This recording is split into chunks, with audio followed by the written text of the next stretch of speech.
Iran के राष्ट्रपति इब्राहिम रईसी की एक हेलीकॉप्टर क्रैश में मौत हो चुकी है। उस हेलीकॉप्टर में उनके साथ विदेश मंत्री हुसैन सहित 9 लोग और थे जिन्होंने अपनी जान गंवाई है। लेकिन इस पूरे हादसे पे ईरान के कुछ एक्टिविस्ट का मानना है कि इसके पीछे इजराइल का हाथ हो सकता है। वहीं कुछ लोगों का मानना है कि खामेनेई के बेटे का भी इस हादसे के पीछे हाथ हो सकता है। लेकिन इन्हीं सवालों के साथ एक और बड़ा सवाल यह आता है कि इस पूरे हादसे के बाद ईरान और भारत के रिश्ते आगे जाकर कैसे होंगे। इसी तरीके के कुछ बड़े सवालों का जवाब हम इस वीडियो में आपको बताएंगे, इसलिए यह वीडियो पूरा जरूर देखें। मैं हूं सार्थक नायक और आप देख रहे हैं खबर विभाग। 63 साल के रईसी 19 मई की शाम करीब 7 बजे अजरबैजान में एक बांध के उद्घाटन के बाद ईरान लौट रहे थे। इसी दौरान उनका हेलीकॉप्टर लापता हो गया। रईसी के अलावा विदेश मंत्री हुसैन अमीर अब्दुल्लाहियन सहित हेलीकॉप्टर में सवार सभी 9 लोग मारे गए। इस हादसे के पीछे बड़ी साजिश का अंदेशा जताया जा रहा है। ईरान में कुछ लोग रईसी की हत्या का आरोप इजराइल पर लगा रहे हैं, तो वहीं कुछ लोगों का कहना है कि रईसी की मौत से खामेनेई के बेटे मोज्तबा खामेनेई के लिए सत्ता का रास्ता साफ हो गया है। दरअसल रईसी को ईरान के मौजूदा सुप्रीम लीडर आयतुल्लाह खामेनेई का उत्तराधिकारी माना जा रहा था, इसलिए इस घटनाक्रम से कुछ सवाल पैदा होते हैं। पहला सवाल है कि ईरान के नए राष्ट्रपति का चुनाव कब तक होगा। तो आपको बता दें कि ईरान में राष्ट्रपति को सरकार का हेड जबकि सुप्रीम लीडर को हेड ऑफ स्टेट कहा जाता है। ईरान के संविधान के मुताबिक अगर राष्ट्रपति की अचानक मौत होती है तो उपराष्ट्रपति को पद सौंपा जाता है। इसके लिए सुप्रीम लीडर खामेनेई अप्रूवल देते हैं। ईरान में मोहम्मद मुकबेर उपराष्ट्रपति हैं, लिहाजा मुकबेर को देश का नया अंतरिम राष्ट्रपति बनाया गया है। उनके पद संभालने के बाद ईरान में अगले 50 दिन के अंदर राष्ट्रपति चुनाव कराने होंगे।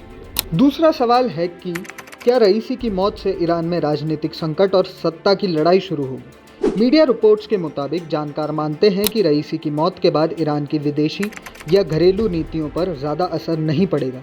जानकारों का मानना है कि भले ही रईसी को खामेनेई का उत्तराधिकारी तौर पर देखा जा रहा था, लेकिन ईरान में सुप्रीम नेता के पास ही सबसे ज़्यादा ताकत होती है, वही ईरान की नीतियों को तय करते हैं। अंतर्राष्ट्रीय मामलों के जानकार जवाहरलाल नेहरू यूनिवर्सिटी के प्रोफेसर AK पाशा कहते हैं कि रईसी को ईरानी लोग बहुत गंभीरता से नहीं लेते। 2022 में भी विरोध प्रदर्शन हुए, तब रईसी नहीं बल्कि खामेनेई प्रदर्शनकारियों के निशाने पर रहे थे। रईसी के जाने के बाद अब खामेनेई के दूसरे सबसे बड़े बेटे मोज्तबा खामेनेई का रास्ता लगभग साफ है। ईरानी पत्रकार मसीह अलीनेजाद ने भी सोशल मीडिया साइट X पर लिखा है कि एक कॉन्स्पिरेसी थ्योरी ये भी है कि इस हादसे में खामेनेई के बेटे का हाथ हो सकता है ताकि वो अपने पिता की जगह लेने का रास्ता आसान कर सके। अगला सवाल जो लोगों के मन में है कि क्या इजराइल या अमेरिका ने कोई साजिश की है। ईरानी सोशल मीडिया पर यह सवाल उठाया जा रहा है कि ऐसा कैसे हो सकता है कि रईसी के काफिले के 2 हेलीकॉप्टर सही सलामत पहुंच गए और रईसी का हेलीकॉप्टर क्रैश हो गया। BBC की एक खबर के मुताबिक अमेरिका के सेनेटर चक शूमर ने कहा कि अमेरिकी खुफिया एजेंसियों के अधिकारियों से हुई बातचीत ये बताती है कि अभी ऐसे कोई सबूत नहीं है जिसके आधार पर रईसी की हत्या में किसी साजिश की बात कही जा सके। हालांकि शूमर ने यह भी कहा कि वह हालात पर नज़र बनाए हुए हैं।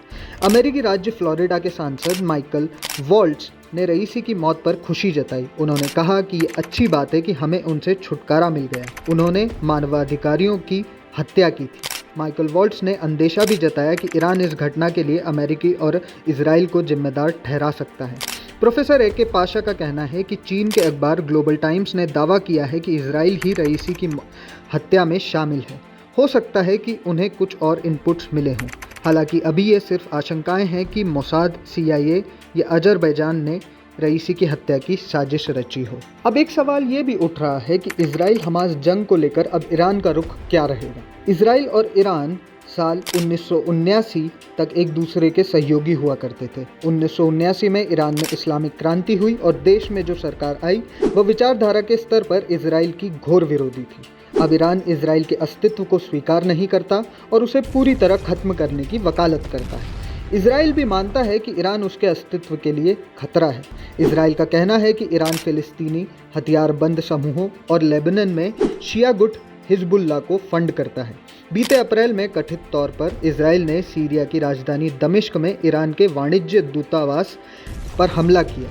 इसमें ईरान के कई अधिकारियों की मौत हो गई। इसके कुछ ही दिन बाद ईरान ने इजराइल पर भी पहली बार कई मिसाइल अटैक किए। गाजा में इजराइल हमास जंग के दौरान अब ईरान खुलकर फिलिस्तीनियों के साथ दे रहा है। 19 मई को अजरबैजान में बांध के उद्घाटन के बाद रईसी ने फिलिस्तीनियों के लिए ईरान का समर्थन जारी रखने की बात कही थी। इस पर एके पाशा का मानना है कि ईरान हमास को बहुत कम सपोर्ट करता है। हमास का सबसे बड़ा मददगार देश कतर है। रईसी की मौत के बाद हमास और गाजा को लेकर ईरान के रुख में कोई खास बदलाव नहीं आएगा। लेकिन सबसे इम्पोर्टेंट और सबसे बड़ा सवाल ये है कि रईसी की मौत का ईरान भारत संबंधों पर क्या फ़र्क पड़ेगा। कुछ समय से भारत और ईरान के रिश्ते ठीक चल रहे हैं। भारत के ईरान से पुराने व्यापारिक रिश्ते भी रहे हैं। लेकिन इस सवाल पर एके पाशा कहते हैं कि रईसी ने भारत से रिश्ते बेहतर करने की पूरी कोशिश की थी, लेकिन खाड़ी के दूसरे देशों या फिर अमेरिका के दबाव के चलते भारत की तरफ से उतनी सकारात्मक प्रतिक्रिया नहीं दी गई। ईरान के नए राष्ट्रपति के चुनाव के बाद वो भारत से चल रही बातचीत और समझौतों की फाइलों को एक नए तरीके से देखेंगे। उसके बाद ही नए सिरे से भारत को लेकर नीतियां बनाएंगे। पाशा के मुताबिक अगर हम अमेरिका के दबाव में ईरान को लेकर सकारात्मक नहीं रहे तो जल्द ही ईरान, चीन, पाकिस्तान और रूस के साथ एक अलायंस की भूमिका में आ जाएगा। ये भारत के लिए चिंताजनक स्थिति होगी। हमास और इजराइल के युद्ध शुरू होने के बाद से ईरान ने अपना पूरा समर्थन हमास को दिया है। वहीं यूक्रेन और रशिया वॉर में भी ईरान ने अपना पूरा समर्थन रशिया को दिया था, जो कि वेस्ट कंट्रीज और अमेरिका को बिल्कुल पसंद नहीं आया था। इसलिए यह सवाल अभी भी खड़ा है कि आखिर ये केवल एक हादसा है या कोई साजिश, और अगर ये कोई साजिश है तो इस साजिश के पीछे कौन है। आपको क्या लगता है, हमें कमेंट बॉक्स में जरूर बताएं। और अगर ये वीडियो पसंद आया हो तो इसे लाइक भी करें, शेयर भी करें और हमारे चैनल खबर विभाग को सब्सक्राइब करें। धन्यवाद।